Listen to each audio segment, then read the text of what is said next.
حضرت ابو ہریرہ رضی اللہ عنہ بیان کرتے ہیں کہ رسول اللہ صلی اللہ علیہ وآلہ وسلم نے فرمایا، ہر پیدا ہونے والا بچہ فطرت اسلام پر پیدا کیا جاتا ہے، بس اس کے والدین اسے یہودی بنا دیتے ہیں یا اسے نصرانی بنا دیتے ہیں۔ جیسے جانور صحیح و سالم جانور کو جنم دیتا ہے، کیا تم اس میں سے کسی کا کان کٹا ہوا محسوس کرتے ہو؟ پھر انہوں نے یہ آیت پڑھی، یہ وہ فطرت ہے جس پر اللہ نے لوگوں کو پیدا کیا ہے، اور اللہ کی اس بنائی ہوئی چیز میں کوئی تبدیلی نہ کرو، یہی درست دین ہے۔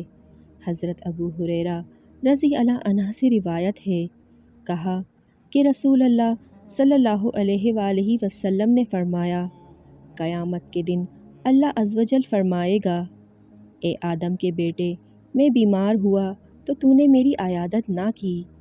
وہ کہے گا، میرے رب، میں کیسے تیری عیادت کرتا جبکہ تو رب العالمین ہے؟ اللہ تعالیٰ فرمائے گا، کیا تمہیں معلوم نہ تھا کہ میرا فلاں بندہ بیمار تھا، تو نے اس کی عیادت نہ کی؟ تمہیں معلوم نہیں کہ اگر تو اس کی عیادت کرتا تو مجھے اس کے پاس پاتا؟ اے ابن آدم، میں نے تجھ سے کھانا مانگا، تو نے مجھے کھانا نہ کھلایا۔ وہ شخص کہے گا، اے میرے رب، میں تجھے کھانا کیسے کھلاتا جبکہ تو خود ہی سارے جہانوں کو پالنے والا ہے؟